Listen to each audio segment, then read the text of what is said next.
Welcome to How to Raise a Socially Conscious and Anti-Racist Child. This event is sponsored by PayPal. Are you looking for ways to support your friends, family, or neighbors? PayPal makes it easy to help others who are having a tough time right now. With peer-to-peer payments, you can send money quickly to your loved ones, whether they are nearby or far away. With money pools, you can easily collect funds from many different people to help your community. And with Donate, you can contribute to help support the cause of your choice. Download the PayPal app to start helping today.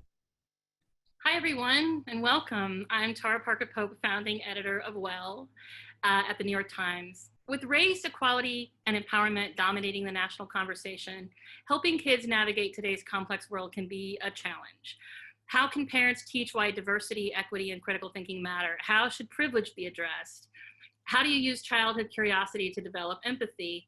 I am so excited today to be joined by Amber Coleman-Mortley, Director of Social Engagement for iCivics, which is a nonprofit focused on improving civics education with games and digital resources. Amber, thanks for being here.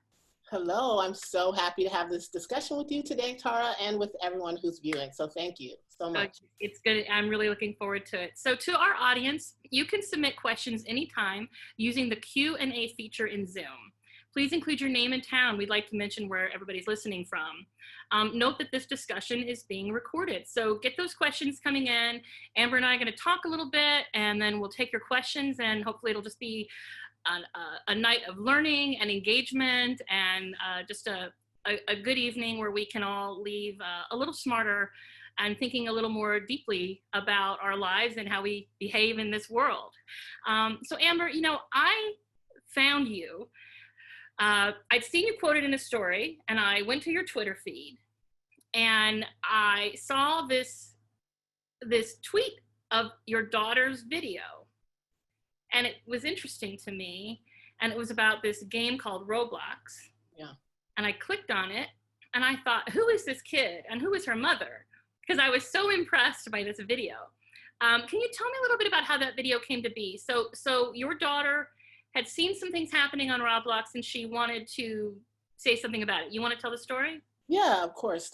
So my daughter, Garvey, she has her own YouTube channel, and, you know, part of her learning during this COVID-19 is creating videos. She plays Roblox a ton, and so what she noticed was that a lot of her friends and a lot of the people that she plays in these rooms with were changing their skin tone from lighter skin tones to darker skin tones. And so she would ask them, hey, like, I know that this is not your skin tone. They're like, no, it's in solidarity for Black Lives Matter, which she was thankful for the support, but she felt a little awkward about, you know, well, why would you do that? That's essentially, it's kind of like, it is not even essentially, it is digital blackface. And so, you know, she came to me, she's like, Mom, I don't know what to do about it. And then she was like, wait, I'm gonna make a video. And so I was like, well, you need to make sure you research the topic, because we wanna make sure that we put out good information out on the internet. And then also make sure that you speak, you know, from a first person perspective, you know, how you see this happening.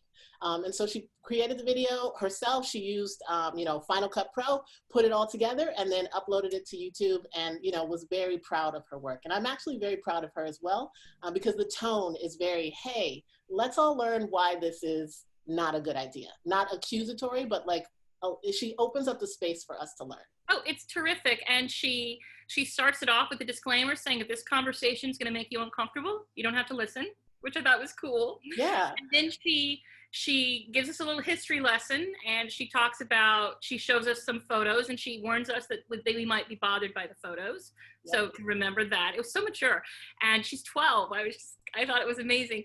And then what I loved is that she explained her reasons, and then she offered a solution. She offered a better alternative, which was to, I don't understand any of this, but to dress your little character in a t-shirt that says Black Lives Matter. Yes, yes. I thought it was excellent, except for not understanding Roblox, which I'm sorry. I know the kids are into it. I was like, okay, I know this is an important thing to the kids, but it was great. So you must have been proud. So how did she feel about the fact that I told that story in the newspaper today? Was she excited about that? So she felt great about it. She was like, okay, cool. I think, my daughter is a very laid back individual. She's a very knowledgeable kid. She's very self-aware. If you guys listen to our podcast, Let's K-12 Better, she, gives she and her sisters actually, they give very insightful information on how they view the world, which I learn a lot from. So, I'm just super, super thankful for their perspective. Yeah, she does seem pretty chill about the whole thing. So what was interesting about this experience, so I saw the video and then we talked, and you have this really interesting world that you live in of civics education. I remember my high school civics teacher, Mr. Cross, in Beaver Creek, Ohio, Beaver Creek High School, which we discovered we have a Beaver Creek, Ohio connection. Who knew? But tell me a little bit about civics education and why this matters right now. And maybe talk a little bit about Justice O'Connor, who started this organization. Yeah, so, I am a firm believer that civic education mixed with history education in this moment right now will help to solve many of the problems that we are grappling with as a society. Essentially, this is a huge social justice, civics, history moment in time. This is not like a once in a lifetime thing. This experience with Black Lives Matter, with issues with police violence in communities, is something that historically has happened over time. I think that we're well positioned in this moment to kind of work together on this, on solving these. And I think that civic education is that thing. So, I work at iCivics, so obviously I'm biased, right? Where I'm like civic education, but, we work really hard to educate literally the next generation. So, we provide games and resources and civic education topics, which allow students to put themselves in the driver's seat, right, of running for president or running a county. But then also on the other hand, we're also pushing for civic education policies, because not every kid is getting a high quality civic education. Which is part of the reason why I believe this moment, a lot of people are confused, about what is the history of this moment, about how can we solve these issues and problems as a society. Many of the adults aren't equipped with the right information to do so. And so that's why I think, with, students, that's where we need to address that. And so, we're leading this coalition, Civics Now, to do that. We're doing work with Educating for American Democracy to say history plus civics together is awesome. Let's figure out a way forward. And so, hopefully more people get on that bandwagon. What I loved about being a parent, my daughter's 21 now, but as I was raising her, I got to sort of go back to school because I would see her homework and I would learn things, and I would, things I hadn't remembered. So I do think being involved in your child's the history and the social studies and the civics that they're taking at school is important, but there are gaps. It's been interesting just recently on social media. There's a lot of, there was a conversation on The View the other day about George Washington. And one of the hosts on The View had kind of gave us all a history lesson. There was was it a school board meeting where somebody gave a lesson to the school board about who was it Robert E. Lee really was. Right. And it made me go look up an Atlantic article about Robert E. Lee. I thought, well, that's interesting. And I learned. So this is like one big civics lesson right now. Right. I think, we need to tell complete histories, right? We tell a lot of valor stories, right? And conquering stories, right? Mm-hmm. But then what about the people on the other side of the valor, on the other side of that conquering?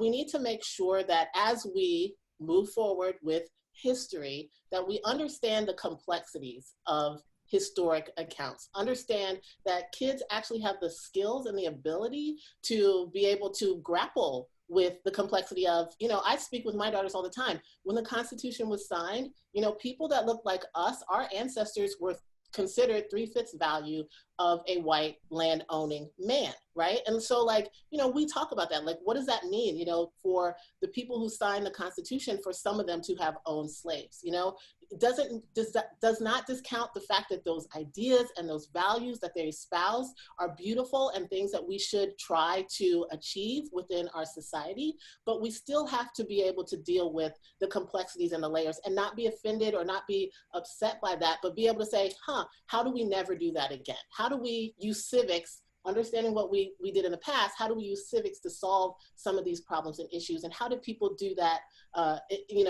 in history to move forward? So let's bring it back to the sort of parenting issue. I mean, I think partly why why, when I wrote the story today, what I was so impressed by is that your daughter had taken this step. It was a child's small step, but it was something, a value she had learned at home. And I think that's what we all hope for our kids, that we can impart our values and that they can go and act on them. But I think some of us are confused and have been confused about how do you teach these values? And a lot of us, I know I grew up in a family where if you mentioned the color of somebody's skin, you were shushed. We don't talk about race. That's not polite. That's not nice. And again, I think it was coming from a place of good intention, but we've talked about this issue, about this idea of being colorblind versus seeing race. Right. And we're having to unlearn some things that we learned. Right. Color blindness, again, comes from a place of, I just want to see humanity. But it deals with erasure, right? It deals with the erasure of the struggle that, a variety of people go through just living in themselves, in their own bodies. We want to make sure that we acknowledge the beauty within each and every person, their culture, their identity, what they bring to the table. I give this really interesting analogy all the time about sandwiches, right? Like, all sandwiches are sandwiches, right? Like, we love sandwiches. However, right, to call a peanut butter and jelly and a grilled cheese the exact same sandwich is ridiculous, right? So we want to make sure, that we acknowledge, hey, the peanut butter and jelly is awesome. Look at all the different characteristics that goes with that. I love grilled cheese. There's a lot of things that go in with that. They're not the same sandwich, right? So same with people, we are all equal in the eyes of our gods, right? But we want to make sure that we respect the fact that within the United States, there are struggles that different people have to go through each day just living as themselves. And we want to respect that, and we want to celebrate that, and we want to get to know that. So if a child comes home and meets a new friend at school and says, Mom, she had a pink dress and she had brown skin, what does a parent say to that? Do they say, that's not what's important about her? How do you respond? I've seen this question a lot. Yeah. So, I would say the first response, if you're a white parent and your kid comes home and says, hey, there's a kid she has brown skin and she wore a pink dress. Awesome. Tell me more about this kid. What's her name? What did you guys talk about or at recess or at the lunch table, right? Have your child get to know this child a little bit more, so they have to go back and figure out the answers to the questions that you posed. And then also, recognize that kids are extremely innocent, right? They only stop and change their mind when we tell them to stop and change their mind, right? So, if you have a 3 to 5 year old and they're pointing out different skin tones, that's because that's what they see, right? And we want to make sure that, we're not shushing them, because when we do that, that provides some sort of added negative connotation with that person's skin tone, or that person's hair texture, or a myriad of other things, right? We want to just say, okay, that's how my kid described this person. What other questions can I ask to open up the space so that my kid gets to know them more and become friends with someone who's different than them? So we've talked about, the civics education, maybe getting involved in your PTA, your school board, making sure that the education component is there. Advocating for civic education. I want to add that other component, when you join your PTA, make sure you are advocating for high quality civic education, because not every kid is getting one. So we want to make sure that that's something that is in front of mind of all parents. And so then in the home, we want to make our children comfortable. We want to talk about race, and we want to explore the positive differences we have and not be afraid of that conversation. And then what about the other things we can do? Things like books, movies, documentaries. Does that really make a difference if I watch a movie with my kid? That maybe I watch Black Panther, and what kind of difference does that make to a child if I bring in different media into my child's world? Yeah, so centering the stories of other people, right? One, you're introducing yourself and your child to a variety of different narratives, which expands your own worldview, right? So my world now becomes bigger, right? After I've watched like Crazy Rich Asians or, you know, Black Panther or any other movie, right? After I've read a book on, or read bedtime stories with my kids with characters that are, you know, Black and non-Black people of color, if I'm a white parent, right? That is expanding our worldview of the ideas that these people have, like who they are. And it's also like allowing folks to share their stories from first person accounts, right? We want to, that's why I love documentaries, right? I'm a huge fan. Like I grew up watching Eyes on the Prize, and that opened my eyes to a lot of different things. I'm like, wow, like I've learned so much. You know, we don't want to discredit like learning through media. You know, media is a very beautiful way to absorb information quickly. And it also challenges us to change our minds because it is visual and audio, right? And then one more added layer is you don't want to just watch something or listen to something and then just walk away, or even read something and walk away. You know, and even like if you end up playing iCivics games too, you don't want to just play them and walk away. You want to have discussions. Right? You want to center all of this media consumption, all of these different channels of information that are coming in with family discussion. Talk to your kid. You know, well, what's changed your mind? Right? What's different? What can you relate to that this character is also going through? How do we have empathy for people who are experiencing this? Have you seen this in real life, right? And if you did see this in real life, how would you step up, or how would you, you know, advocate for? Or if this were you, what would you do? So I think asking your child these kinds of questions allows for space to broaden their horizon even more, critical thinking, all of the great things that we want for our kids to happen as they learn. Now, you gave me a great example when we were talking about your daughter saying, Cardi B is the greatest ever, right? And I think as a parent, I would say, okay, honey, that's nice. I would let her have that belief. But what did you do when your daughter said that? Yeah, I was like, okay, yeah, like Cardi B is great, you know, but also like, let's look into other women who have feminist ideas as well. You know, like, let's look at Oprah, let's look at, you know, Audre Lorde, let's look at, you know, Angela Davis, right? Like who are these other thinkers that are also having women power empowerment ideas as well, so that it's not just like, hey, Cardi B is the best, right? We want to make sure, and I again, like you know, no shade to Cardi B, I like her, right? But like, I also want to make sure that my child is exposed to a variety of ideas, a tapestry even of different ideas under a topic. What I liked about that is that you took a moment where you were sort of meeting your daughter where she was, and then you were taking her another place, and you were you were kind of expanding her view of women artists. Yes. And I thought that was a really interesting way for all of us to think, you know, and there's so many opportunities that our kids give us every day to do that and to sort of jump on that. You said one other thing to me that I thought was fascinating. We were talking about agency. You know, what was so funny is that when we started talking, I wasn't aware of this, but it turns out that the New York Times had made a video about you and your mom and your daughters, 3 generations of women marching in the Women's March. And I had no idea. And I went back and I watched that video, and it was a great video. But I was like, what is the secret sauce for giving your kids agency, for making them feel like they have power? I remember growing up feeling kind of powerless. My parents set all the rules. Right. And we talked about the small ways that you give your children power. You want to talk about that a little bit? Yeah, of course. So we have a constitution of sorts in my home, right?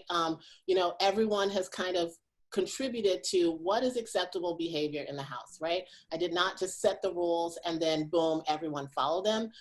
Even things down to like dinner, right? Like it is a democratic process. Like what would we like for dinner tonight? People vote, and then we pick the one with the highest votes. Every now and then, you know, if there is a power play where 2 people have been consistently voting together, like, you know, because it's 3 people. So, you know, so I try to balance so that the minority gets some power as well and say as well, right? A true democracy, maybe, I don't know. So like, you know, giving your kids agency sets them up to be able to be empowered adults, right? And it's not lawlessness, right? It's just having them think about, because we do need rules, having them think about like, how do rules work? How do I change rules? Is there space for negotiation with the person who's the authority figure at that moment, right?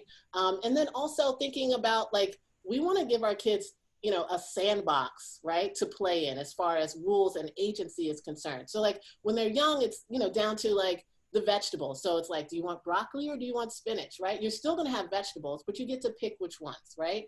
And then we expand that sandbox as they get older to the point where, when they leave out the door, they've stepped out of the sandbox and they're ready to be in the real world, an empowered, informed adult who's confident in making decisions and understanding how rules work and understanding how you can negotiate those rules so that everybody benefits. Yeah, I love that suggestion because I think we do have a lot of battles over food, parents, and I think thinking about how do I want to raise an adult, how do I want to raise somebody who feels empowered? We're getting a lot of questions, so I think we should take a few. Let's see, I'm gonna have to move my screen a little bit here to see it all. Okay, we're getting a lot of parents asking, can you explain, oh, you're gonna love this question. Can you explain the difference between civics education and history education? Okay, awesome. So hopefully I get this right. And if not, I can always point everyone to a great resource. But civic education primarily deals with like, how does government work, right? Not how has it worked in the past, right? Not a story of what happened, but civic education focuses primarily on how does government work? How do you, as a person within the structure, what's your power? How do you, you leverage your power to make change? How do you collaborate with others to make the changes you want to see? How do we use the systems of government, right, to help us to get to the places we want to go? So that's kind of what civics is. It's like government education meets like how you do it, right? It is an act. Civics is a verb. Like the Mikvah Challenge is a friend of ours at iCivics, and they say democracy is a verb, right? It is an acting thing, like it's not static. And so then history education is what has happened in the past. And we have to be careful with history education because we want to make sure that we're not telling it from one singular point of view. That's how we've been doing it for the past since this country has been founded, right? We want to, now that we have, primary source documents, we have diaries of people, we have first person's accounts, you can go check the Library of Congress. Like we want to take this huge wealth of people who were living in those moments and make them a holistic collective story about what happened in a singular moment, right? What happened during, the war, the Civil War. There's a lot of, we should have a lot of different accounts, not just one person's viewpoint of that. So that's the difference between civics and history. I would throw in my memory of high school civics. I really did have a great teacher. What we loved about the class is that we had history education where we, would sort of learn about how we got here, the Revolutionary War, the Civil War. We learned all these things. And civics was more about how does a bill become a law?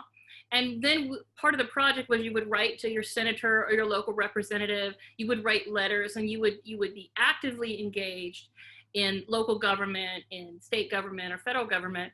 And it was always a contest to see if you could get one of these lawmakers to write you back. And they usually did. You usually would get letters back to the school and the teacher would read them and we'd all be very excited that we had engaged with government. And I think that's for me what is sort of the defining quality of civics education. But I don't know when the last time is I actually wrote, it was probably in ninth grade that I wrote a letter to my senator. Yeah. I haven't done it since then, I don't think. So like, we also we want to make sure that those things stay, right? And now they make it super easy where you can fill out a petition via app, right? But we also want to then add an element of how are other communities engaging civically, right? What is the role of faith-based organizations in civic engagement and volunteerism and improving communities? What is the role of student voice? So how do we infuse what students really think about the world around them, even if they can't vote, right? How do we infuse that into civic education? How do we infuse the voices of underrepresented and marginalized groups, right? So that we're all understanding that the civic ecosystem, is ginormous. It's not just voting and writing, which is super important, but it's a whole group of other activities that you can be doing that's civically engaged. Okay, we're getting a lot of questions. Looks like these are similar questions. So let's start with this. As a parent about to expect my first child next month, I'm wondering how early I can start raising my child to be socially conscious and anti-racist, and how tactically do I do that? So how do we start at the beginning? How do we start early with our kids? So first of all, congratulations. That is beautiful. Welcome to the crazy town. But I would say, you know, starting at the beginning, talking to your child in utero, you know, like just reminding your child that they are a valuable and important person. You know, I spoke to my kids every day in utero. When they were able to then talk back to me and formulate sentences with 2 to 4 words, you know, I asked them, like, how do you feel about this? So it's building up their agency and building up their ability to think and look critically at the world. And I think that's a part of being socially conscious, right? You need to have the ability to say, okay, this is not quite right, right? Like, what can I, like, this isn't quite right. Like, what can I do about that? You want that kind of skepticism built in your child so that they're always looking around like, is this equitable? Is this fair? Can I do something about it? Where can I find allies to help me to change the situation? So, you know, I would say, like, as soon as they can say words, like, start empowering them with the ability to look at the world critically and make choices for themselves. That would be like my ultimate, right? And then empathy. Like, we need more of it. Center empathy, center how other people feel, you know, center how you can connect with other people. Empathy. I saw during a picture of the protest, a family at the protest, and the baby was in, you know, the baby Bjorn, the little papoose in the front. Yes. And they brought their baby to the protest. And I think some people might have seen that and said, oh my goodness, they brought their baby to the protest. And I'm like, that's cool. Like, they're going to have that photo, and that kid's going to grow up saying, I was there. I think that, you know, I took my daughter to the first Obama inauguration, and she loves that she was there. She's very young, but she was there for this moment. And I think that was just, you know, I think if you wait till they're 12 to start taking them, it's too late. It's too late, right? So this baby is going to have this kind of very fluid life where just going to protest is part of this baby's life. Yeah. I like that. So Joanne asked, what are your recommendations for anti-racist work with kids and families who are biracial or multiracial? I think we should maybe define anti-racism and then talk about biracial, multiracial families. You want to do that?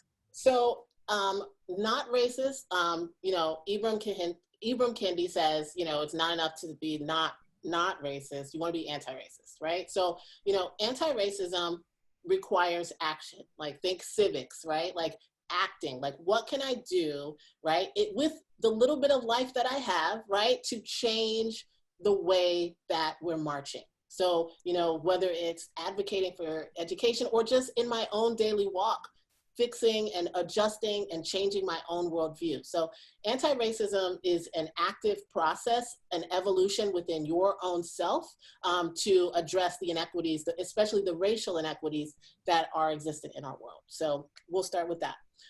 You know, as far as, you know, a multiracial or biracial family, you know, I really believe that, one, like, okay, way to jump in there in the trenches, right? And have this beautiful multi-ethnic family. That's number one.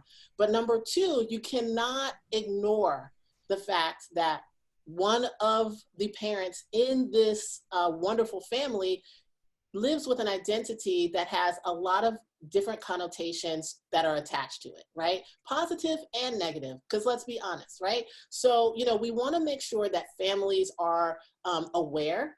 We want to make sure that families understand the history of how the United States views certain people, right? We want to make sure that families are working hard. Like, if you really love someone, right, you're getting in the trenches with them. You're listening to their work day, right? You're listening to, you know, some microaggressions that are happening to them. You're not going to brush it off as, oh, you know, Sally didn't mean that. You know, like, actually listen to what your spouse is talking about, especially because they have an experience very different from yours if you're the white person in the relationship, right? So you want to make sure you're pushing empathy, you're centering their experience and listening to them carefully and being as supportive as you possibly can. When raising your kids, you do not want them to pretend that they're not multi-ethnic kids, right? Because even if you live in a homogeneously white area and you're a multi-ethnic family, that your kid is not going to be able to just completely just blend in, right? Even if they are white passing, if the other parent picks them up from school, everyone knows that that is their parent. And so you really want to make sure that that kid feels confident within their identity and confident in the fact that they have these two awesome parents who are working hard on this road together. And you mentioned Ibram X. Kendi, and we should say a very good book called How to Be an Anti-Racist for the parents to read. And he has just published a book called Anti-Racist Baby for the previous questioner. It's a little board book, and that would be a great way to, a great baby gift for somebody to give you for your baby. So another question, Alexandra asked, I teach 8th grade American history. So should I send a guide to parents about how to talk to their kids? What kind of things should I include for a guide for my kids to talk to their parents? Yes, awesome. I love this question. So we want to make sure, and Alex, thank you for that question. Shout out to educators who are on the front lines, right? We want to make sure that you have a list of resources that you can go to, right? Because parents are always going to have questions. And we don't know how far along a parent is on their anti-racist journey or where they are in their understanding of history in the United States. So just make sure that, you provide some links. I would say the National Museum of African American History and Culture is a wonderful resource, okay? They have virtual tours, they have a lot of stuff, provide that as an additional, like, hey guys, go home, do your homework, look at this awesome site with your family. You can provide discussion questions. So, if there was something from class or there's something in a lesson that's, that might seem really heavy, bring some send home some discussion questions and have the kids be kind of like reporters where they go and talk to their parents about things and then come back and talk about what the revelations were in your classroom. So that's one way to like kind of bring parents in, and then just being super open. Race in America is a controversial issue, right? It should not be, right? And hopefully we will evolve to a place where it isn't, but it is a controversial issue. And so, looking for spaces where you can learn how to better teach controversial issues. I'll drop iCivics. We're releasing a couple videos on how to teach controversial issues that could help. So, definitely DM me on Twitter, and, when those are live, I can share those with you to give you some techniques about teaching controversial issues. And that, I do think the website to the, what's it called? It's called the Museum of African American History? Is that the full name of it?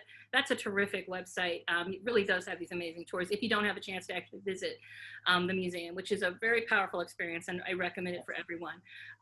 So we have some more questions. I had seen one that I thought was particularly interesting.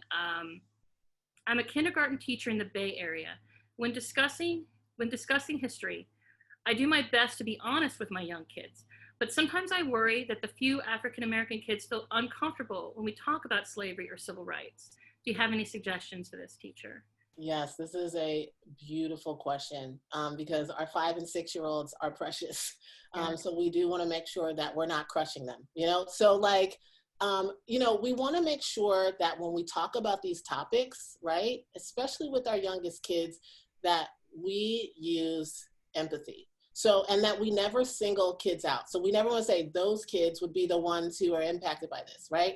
That's a first teaching no, not that you would ever do that. And then the second thing is, having an open discussion about, well, with your class, 5- and 6-year-olds are super sophisticated, right? So, what does it mean to discriminate against someone based on the color of their skin, right? Like, what do have these open discussions with them, about that. Obviously saying it in 5- and 6-year-old speak, but they can definitely have these kinds of topics addressed in class. And you can definitely, again, empathy is the number one go-to for me. Social emotional learning with young kids, and then allowing them the space to think about, like, is that fair? Because a 5- and 6-year-old will immediately like, that's not fair. That's not fair, right? They're already thinking about things being unfair. They're looking for it, right?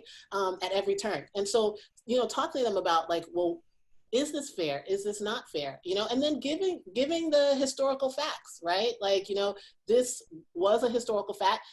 Using the right terminology rather than saying slaves, I would say enslaved people, because that centers humanity, right? So you don't want to just say slaves, So like, different terms can help soften it just a little bit while also remaining 100% truthful to what's going on and bringing the kids along on the journey together, because ultimately that's what we want. We want them on the journey together. So this is an important question. What recommendations do you have for parents and teachers in rural communities where there are few people of color, and even suburban communities that are mostly white, in homogenous communities? I think that's a good question. Yeah. What do you do? How do you teach anti-racism in a community that is mostly white? Yeah, so, that has its challenges, and one thing I will say that homogenous communities are all over the country, right? Like there are all Black and all non-Black people of color communities that are homogenous. And so, this is a challenge that we have to overcome. What I would say is the beautiful thing that I saw during all of the protesting and demonstration is that rural communities and even suburban communities that were all white had people out there with their signs that said Black Lives Matter, right? And that's not saying that our problem is solved. No, we have a long way to go, right? But we want to make sure that what we're teaching in our home, right, is that, every single person should experience the Constitution, right, and justice in a way that lifts up their humanity, right? So if something is wrong where our justice system is failing people, then we have a responsibility to address that. That would be the first step on the anti-racist journey. That would be my number one. If you're in a homogenous, mostly white or all white community, you can just address it. Like, is the justice system addressing the needs, or is our Constitution addressing everyone's needs? If the answer is no, we have work to do. We need to get out here and get our hands dirty, right? The other thing I'd say is lots and lots of reading, right? Reading, documentaries, exposing kids to, a variety of voices in the classroom, right? So you can have, curriculum that centers narratives of all kinds of people. Bring in those voices, right? Until our curriculum and our standards evolve to a place where it's not just ethnic studies and then history, where all studies are together, we want to bring in those voices. And then finally, I would say, be prepared for pushback from other white parents and be able to stand up to that and say, a right thing is a right thing. And this is how we are going to operate. And this is how we're moving forward, right? Because, even though these are your neighbors and friends, you still want to make sure that you are standing on the side of justice. Always, always. Now, you told me that you're also just sort of super friendly in life, and that if you see somebody, you just say, hey, and that's okay. That if I'm at the grocery store and just strike up a conversation with somebody who maybe looks different than you. Is that exactly. Like, don't be afraid to say hi to someone in the I feel like, American society has evolved to a place where when someone says hi, you're like, you're like scared. And it's like, just say hello to someone. You might get some, faces where people are like, what is that? But it's really great. Like, we live in a very multi-ethnic, very international community, right? And I remember the first day of school, I was my Ohio girl self, like, hi, good morning. Hi, how are you? And people looked at me like weird, like, what is she saying, And eventually over time, the community was built where everyone was saying, good morning, hi, how are you? How was your weekend? And so, you want to reach out to people who are different from you and just say hello, just hi, how are you, right? Be friendly. And if your child, the point is you're modeling behavior for your child. Absolutely. So if you are just casually friendly with people around you who maybe look different, your child will be comfortable with that as well. Absolutely. Absolutely. A very important question from another listener. Would you say that the conversations that we need to have around race are different for white families and children versus Black families and children? I feel that way as a Black parent, and I'm worried that society doesn't recognize this. I think this is such an important question. Tell me what your thoughts are. Yeah, so you are absolutely correct. Now, I will say that all families want their kids to be loved, respected, and cared for, right? Like the baseline, right? But when it comes to discussions about race, when it comes to discussions that center like things that are statistically impacting communities very differently than others, these discussions then go off, like they fork off, right? So I'll use my own family as an example. We talk all the time about race because race impacts everything, and we have to. We do not have a luxury to not talk about race. Like, there's never a moment where I'm like, I just won't talk about race today. No, like, I have to talk about it because if I don't, there's a potential for my child to walk out ill-equipped, to Right. walk out into the world, not understanding what's actually going on. So, and I will say that white families should start to respect the fact that, Black families and non-Black families of color are having these conversations. I don't know if you guys have seen the movie Bambi, but my mom says this all the time, where Bambi's mom was preparing him to go through the meadow and saying to him, like, hey, like, don't just run out there.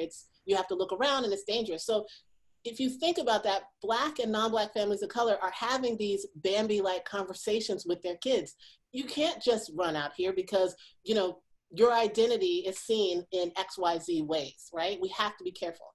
Now, what I would love is for our society to evolve to a point where white families begin, and hopefully that's starting now, to see like, okay, so how can I look at this moment in time and have this conversation with my white child and think about like, what would a Black mom say right now, right? I'm not going to become an expert in race, right? I'm not going to, falsify our identity in this moment, but I do want to acknowledge the fact that, yes, we are talking about this, but also this family is talking about it and they're probably talking about it in these ways, and we need to have empathy for that. And your friends, when they get pulled over, they're going to have, your Black male friend is going to have a different experience getting pulled over than you are. And what do you think about that? How do we change that? How do we evolve that?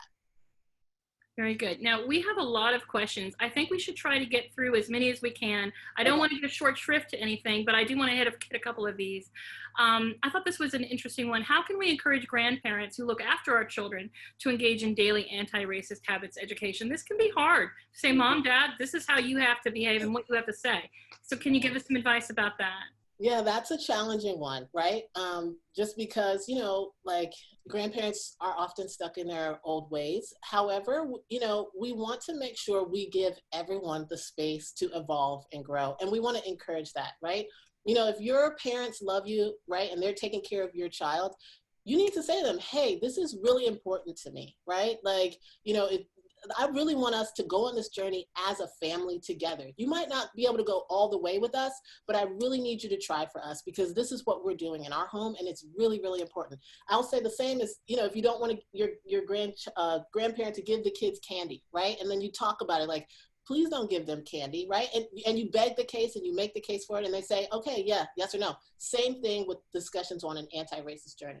Talk about it, talk about why it's important to you, and then, encourage them to come with you on that journey. But here's the problem. You have a parent or a grandparent who just says outrageously racist things, and those people absolutely exist. Yep. And you love your parents, but they have these values that aren't yours. They're helping you with childcare. You've got to somehow insulate your child and say, I know you love grandma or grandpa, but that's just wrong what they say. I think that's where people struggle. How do you, because you can't just get rid of the grandparents and say, see you later. So I would definitely say, depending on how old your child is, if your child is 6 to 18, you can have a very sophisticated conversation about, we don't say these things and this is why. Not we don't say these things and then don't say why. We don't say these things. This is why we don't say them. This is what we believe. These are our family values. Though we love our grandparents, again, complexities and layers, we don't believe everything that they're believing, right? We love them, we respect them. I don't want you to talk back to them, but if something makes you uncomfortable, you can speak up and I will have your back, right? So providing that space for your child to have agency to speak up for themselves as well is important, but then also addressing it at home. And then addressing it with your parents, like mom and dad, we don't say that, right? Why are you, why aren't you getting this? We're not saying this. Let's talk about it, open up a discussion. If they don't want to talk about it, continue that path with your kids. Okay, I have 3 really good questions. Let's try to get them. We're going to run a little late. I'm sorry, but I want to get these questions in. This is from somebody who takes care of children, but the children live in a home where racist messages are being upheld. So their challenge is, the children are learning from their parents what role, if I'm the babysitter, if I'm the nanny, I think I can just say, yeah, these are my values, but you're going against what the parents are teaching the kids. Right. So I would say this, teachers probably feel the same way when kids come to school, right? Sure. So I would say those same rules apply. You're doing the best that you can with what you're given. I would say, exposing those kids to narratives that are different bringing in books that Right. have different ideas in them, talking with these kids about like, well, you know, what do you think about your parents' values, and like helping them to unpack that and having those conversations. I think in an educator way, with your educator hat on, I think will help with that. But that is definitely a challenge, especially if you're in the home. You know, you don't want to get fired, but you also don't want to participate in racist behavior. Yeah, it's tough. But I think the idea of bringing in books it's a good place to start. This is a good question. Sarah asked, my kids do not understand why we don't just ignore race and gender. How do I explain the reasons behind things like affirmative action and diversity as a goal? So from a child's viewpoint, how do you talk to kids about this? Yeah, so that gets into these large ideas of institutional and structural racism, right? And it's great, and you should start having these conversations in age-appropriate ways, and just say, society is structured that's, you know, some people experience difficulty and unfairness based on the color of their skin. It's not an outright closing the door in a person of color's face, but, you know, it might be they have a great idea and no one wants to fund that idea, right? Or they have, you know, and they have an awesome, you know, contribution that they want to make to society and no one wants it, right? So we have to figure out a way to restructure society. And, you know, we have policies in place that have helped with that. They have not fixed it. And that's your job. You know, I'd say to my kids, and that's your job to help fix this, you know, to help solve these problems so that everyone is experiencing society in a way that uplifts their humanity and allows them to, you know, pursue their own happiness. I would think this is where a documentary could be really helpful, because it's, if you sit and you watch a documentary about Jim Crow or about civil rights, and then you have a conversation with your child, it's pretty easy to say, do you understand this is why we have to be better. So you've got that historical, and it's right there, and you can have a conversation. So I still have those conversations with my daughter now. She told me the other day about a documentary that she saw. She said, Mom, you got to watch it. And it was just this new sort of area that we hadn't talked about before. So it can continue even when they're smart enough. Yeah, it should continue. Okay, I think we should ask this last question, and this is interesting. Can you talk about how toys like Barbies with different color skin can help or hinder conversations about race with kids? How do you feel about toys, or you know, bringing in different toys of different colors and appearances? I would say every child in America should have a range of different toys, whether you are a white kid all the way to, you know, a black kid or anyone in between. Like, everyone should have toys of a variety. So like Barbie has done an amazing job at like just kind of revamping the way that the doll is physically, you know, so we have different body types, we have different heights, we have different hair textures. So shout out to Mattel for that. You know, when my daughters played with Barbie, I bought every year several different types of Barbies. Even, you know, we even had wheelchair Barbie, you know, just because they need to understand when they play with these toys, they're able to see this is what a standard of human is like, right? Not a standard of beauty, right? But a standard of what is human. And so, you know, we have bought our friends who have white kids, I bought them, you know, dolls of a variety of different colors, just so that, you know, hey, like, play with this toy, like, you know, I know you see me, but also like, if you're playing with this toy in the regular, again, it's being ingrained in your head that there is a variety of what it is, what is human, what's acceptable, you know, what I have access to, that's awesome. So yes, everyone get multiple different colored dolls, please do it. So can you give us, as we think about wrapping up, can you give us some homework? What would you suggest as people, you know, we want to continue this conversation, we want to be challenged, maybe some books that we should read or some books that inspired you, media, can you just give us a little bit of homework? Yes, I have so much homework, but I will condense it. You know, books. I would definitely read Ibram Kendi's book, How to Be an Anti-Racist. I would read some Audre Lorde, right? Because she talks about like intersectionality, and Kimberly Crenshaw does too, but her, like, she gets to the point, it's amazing, we love her. I would also say, you know, Eyes on the Prize is super awesome. It's an oldie but goodie, but it's amazing. I would also suggest that everybody join their PTA this fall, right? Get on your PTA and then figure out what civics and history is being taught at your school. If you need information, go to the Civics Now site, civicsnow.org, to find out more information about civic education in your state and how you can support that, right? So like join the PTA. And then also I would say, you know, do not become overwhelmed, because the idea of racism and solving racism in America is a very large and complex, and you know, it took us 400 something years to get to this point today. So it's going to take a while for us to, you know, decouple racist ideas and principles that are so ingrained and so intertwined within our society. Do your little part each day. Your life should be a contribution to the whole world's march toward anti-racism.